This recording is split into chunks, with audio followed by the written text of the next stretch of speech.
सलाम, नमस्ते, सत श्री अकाल। मैं हूं रज़ा और आप देख रहे हैं रज़ाग्राफी अनस्क्रिप्टेड की मिडिल ईस्ट स्पेशल रिपोर्ट। खबर बताने से पहले आज वाजिब है कि मैं बताऊं अपने बारे में खबर, क्योंकि 3 दिन से मैं आपके सामने नहीं था। हजरात, आपको याद होगा जब मैं कश्मीर की तरफ गया था अभी पिछले महीने, तो जाने से पहले एक हादसा हुआ, तबीयत ख़राब हुई और मैंने आपको जानकारी दी थी कि मेरे वोकल कॉर्ड्स में जहाँ से आवाज़ जनरेट होती है, डॉक्टर ने उसमें इन्फेक्शन और ख़तरनाक तरह का ज़ख्म बताया है। तब से अब तक इलाज चल रहा था, लेकिन आराम बिल्कुल नहीं हुआ। हालत इतनी ख़राब हो गई है कि अंदर मवाद बन चुका है, पस पड़ चुका है और यहाँ से ज़ख्म बढ़ता हुआ अब जिसे कौवा कहते हैं वहाँ तक आ चुका है और तेज़ बोलने पर सीधा मुंह में खून आ जाता है। अब बोलने के लिए 3 दिन पहले डॉक्टर ने बिल्कुल मना कर दिया था, क्योंकि बोलते में खून और मवाद मुंह में आ रहा है। इसी वजह से आज बैकग्राउंड में आपको कोई म्यूज़िक सुनाई नहीं देगा और मैं बहुत स्लो बात करूँगा ताकि कम से कम खबर हम दे सकें। हालांकि डॉक्टर्स ने मुझे मना किया है बोलने से। कहते हैं, डॉक्टर कह रहे थे कि यहाँ पर वोकल कॉर्ड्स में भी स्टोन्स होते हैं, वो स्टोन्स फट कर ऊपर आ चुके हैं, तुम्हारे यहाँ ऐसे तालू के पास आ चुके हैं, लेकिन वो बाहर भी नहीं निकल सकते। दवा चल रही है और मुझे मना किया गया कि मैं ना बोलूं, लेकिन दिन भर ना बोलकर, रात भर ना बोलकर, मैं जितना बोल रहा हूं अब कैमरे के आगे बोल रहा हूं, ताकि आपको अपडेट मिलता रहे। मुझे याद है 4 साल पहले भी मैंने आपसे शुरुआत में ही वादा किया था अपने ऑडियंस से कि मैं किसी भी कंडीशन में होऊंगा, मैं आपको ज़रूर खबर बताता रहूँगा और कभी पीछे नहीं हटूँगा, ख़ासकर फ़िलिस्तीन के मामले में। लिहाजा आवाज़ जाती है जाए, जो होता है हो जाए, खबर आपको मैं जब तक जान में जाने देता रहूँगा। वेस्ट बैंक में, फ़िलिस्तीन में 2002 के बाद, एक लंबे समय के बाद एक बार फिर से वेस्ट बैंक के अंदर इजराइल ने टैंक तैनात कर दिए हैं। जी हाँ, टैंक तैनात कर दिए हैं, यानी वेस्ट बैंक पर कब्जे की तैयारी इजराइल पूरी तरह से कर चुका है। वहीं इजराइल ने धोखा भी दे दिया है। डील के अंतर्गत शनिचर के दिन, जिस दिन हमास ने इजरायली कैदियों को रिहा किया, उसी दिन 600 फिलिस्तीनियों को इजराइल को भी आज़ाद करना था। आपको जानकर हैरानी होगी कि इजराइल ने वो फिलिस्तीनी कैदी रिहा नहीं किए, बल्कि उल्टा वो मांग कर रहा है हमास से कि हमारे और कैदियों को आज़ाद करो। अब यहाँ पर आकर डील कौन ख़राब कर रहा है, आप सोच सकते हैं, समझ सकते हैं। हमास ने कहा है कि हमारे कैदियों को पहले आप आज़ाद करें, क्योंकि डील यही थी। वहीं जैसा मैंने आपसे अर्ज़ किया, वेस्ट बैंक के इलाकों में इजराइल चारों तरफ टैंक भेज रहा है, तो आप समझ सकते हैं कि वेस्ट बैंक को गाज़ा बनाने की तैयारी हो चुकी है। मुलाज़ा फरमाइए।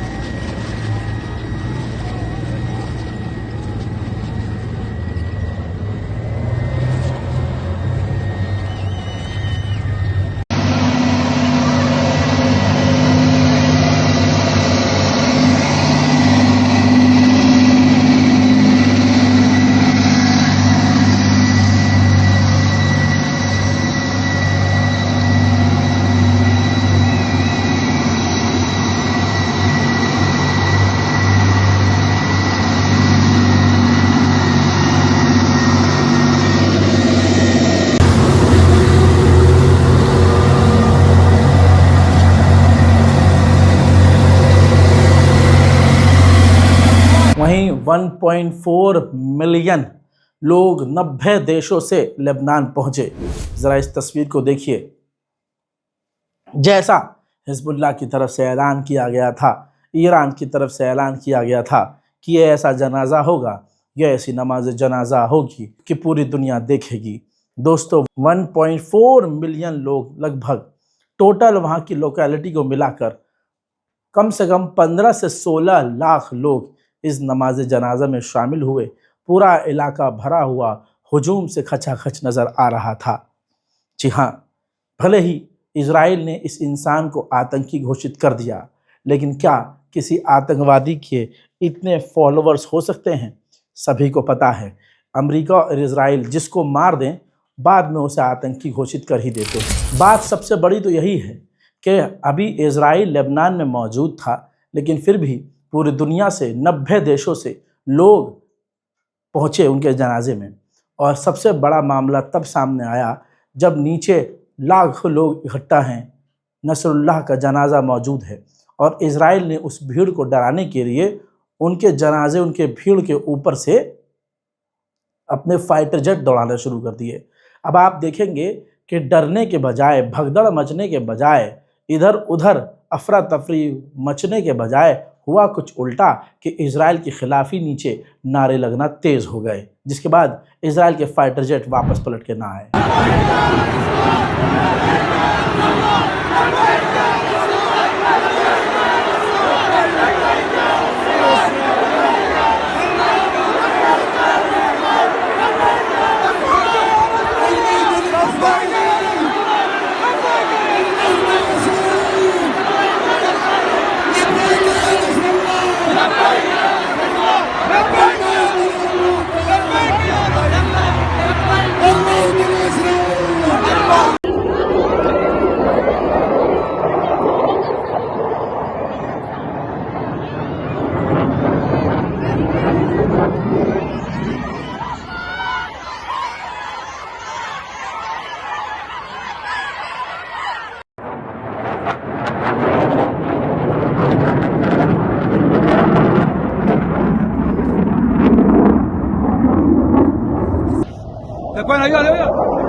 हज़रात मोहतरम, ये वो मंज़र है, इससे समझ जाना चाहिए दुश्मन को कि मुसलमान वो कौम है जिसे तो मौत से कम नहीं डरा सकते। वहीं नसरुल्लाह के नमाज जनाजा तदफीन वाले दिन रूस से एक अचंभित करने वाला वीडियो सामने आया है। रूस में भी जो रूसी सैनिक हैं वो नसरुल्लाह की फ़ोटो लगाए हुए अपने टैंक पर, और जो इजराइल के द्वारा मारे गए लोग थे, जो शहीद थे, उन तमाम शहीदों की तस्वीर अपने टैंक पर लगाकर यूक्रेन से लड़ने के लिए आगे बढ़ रहे थे। हसन नसरुल्लाह को दैर अल कनौन के इलाके में, तायर जिसे कहते हैं, तायर उनका इलाका है, होम टाउन है, साउथर्न लेबनान में दफना दिया गया है। साथ में उनके जो शहीद थे हाशिम सफ़ीउद्दीन, उनको भी तायर के इलाके साउथर्न लेबनान में दफना दिया गया है।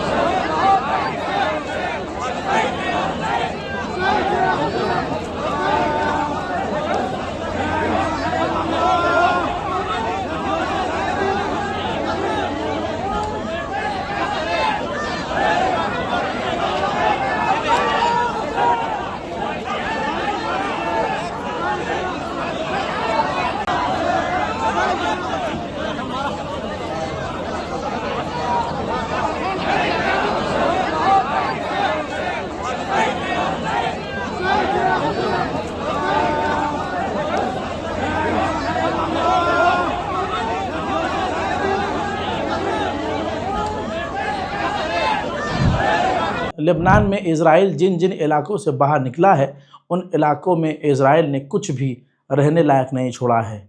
मकान तबाह हो चुके हैं, ज़मीन बर्बाद हो चुकी है। मुलाज़ा फरमाएं।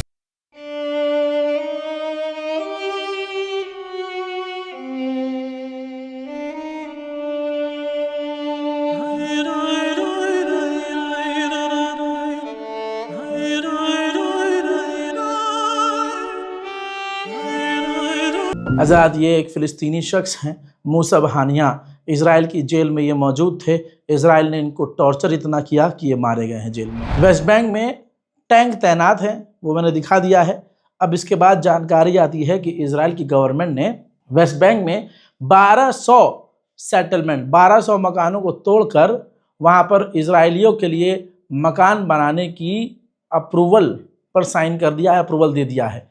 तो आप समझ सकते हैं कि टैंक क्यों तैनात किया जा रहा है और वेस्ट बैंक पूरी तरह से फ़िलिस्तीनियों से छीना जा रहा है। यूरोपीय यूनियन के parliament member Rima Hassan Israel official दौरे पर गई थी, लेकिन तस्वीर देखकर आप समझ सकते हैं कि ये फ़िलिस्तीनी सपोर्टर थी तो इजराइल ने इनको रोक दिया और इजराइल आने से मना कर दिया। हालात फिलिस्तीन यानी वेस्ट बैंक के ऐसे हैं कि वेस्ट बैंक से बच्चों को भी इजराइल की मिलिट्री गिरफ्तार करके ले जा रही है।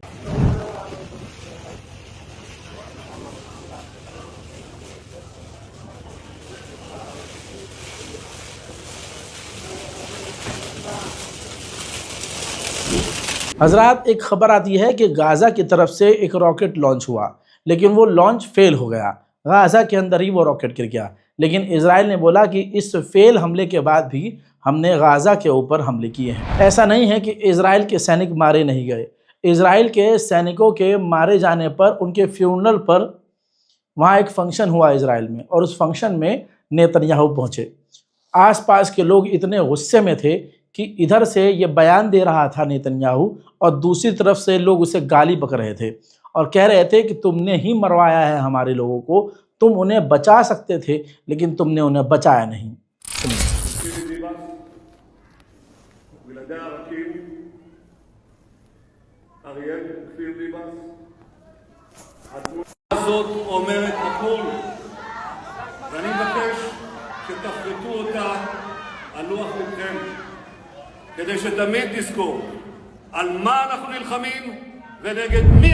दूसरी तरफ तमाम लोगों को एक क्लियर है कि इजराइल जानबूझकर, नेतन्याहू जानबूझकर डील खराब कर रहा है।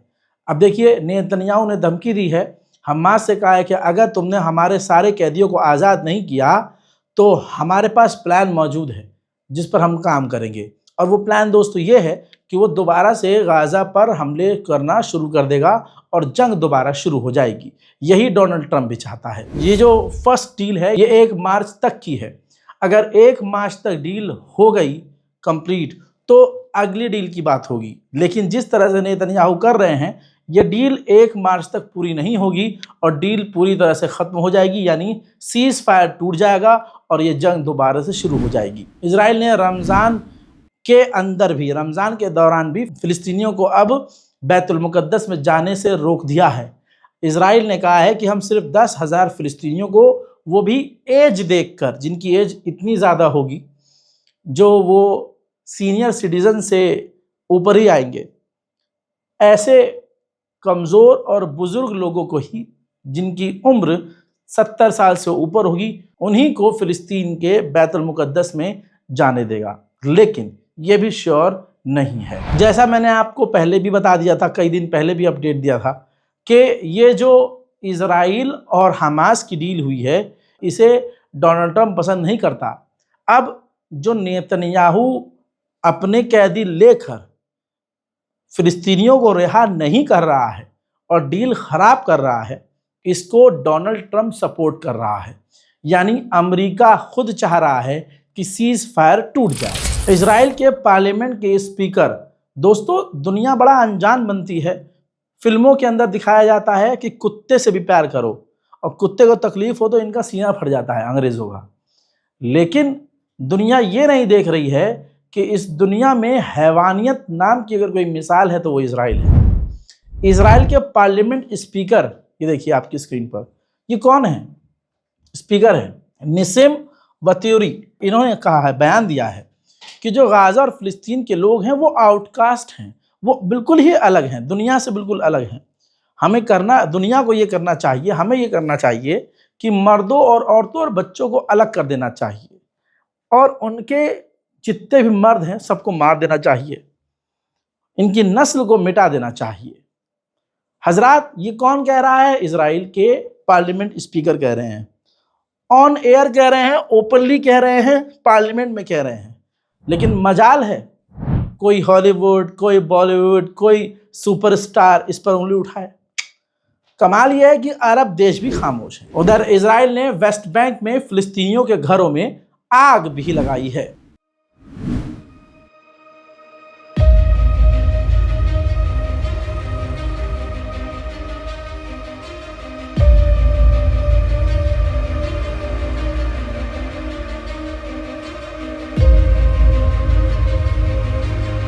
अब आप सोचिए कि 1-1.5 महीने के अंदर का हाल यह है कि वेस्ट बैंक और जनीन के इलाके में 120 से ज़्यादा मकानों को इजराइल तोड़ चुका है और 15 बच्चों को भी मार चुका है।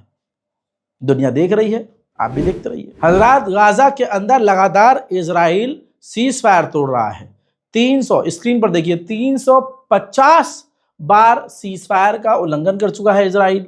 जानबूझकर वो फिलिस्तीनियों को रिहा करने में डिले कर रहा है, साथ ही लोगों को अपने इलाकों में आने से रोक रहा है। अब तक 92 सीज फायर के बाद 92 फिलिस्तीनियों को मार चुका है और 822 फिलिस्तीनियों को घायल कर चुका है। जो गाजा की तरफ से मोबाइल होम्स आ रहे थे और हैवी मशीनें, उनको भी इजराइल गाजा के अंदर आने नहीं दे रहा है। फिलिस्तीन और गाजा का हाल इसी तरह से बुरा है। फिलिस्तीन में वेस्ट बैंक में इजराइल कब्जा करने की तैयारी कर रहा है। वहाँ पर टैंक तैनात हो चुके हैं। वहाँ अब अगली तस्वीर गाजा की देखिए, बारिश हो रही है, तूफान आ रहा है, लोग एक इलाके से दूसरे इलाके में कुछ इस तरह से खच्चर पर अपने परिवार को लाद कर ट्रांसफ़र कर रहे हैं। वहाँ पर टेंट नहीं है, और टेंट है भी तो ऐसा नहीं कि वो पानी रोक सके। पूरा गाजा इस वक्त तितर बितर है और इजराइल जुल्म पर जुल्म किए जा रहा है। आपसे अनुरोध है कि इस रिपोर्ट को शेयर ज़रूर कीजिएगा। मेरी हालत पर तरस खाइएगा, दुआ में मुझे याद रखिएगा। इस चैनल को सब्सक्राइब ज़रूर कीजिए और अपनी राय कमेंट में ज़रूर लिखिए। जय हिंद।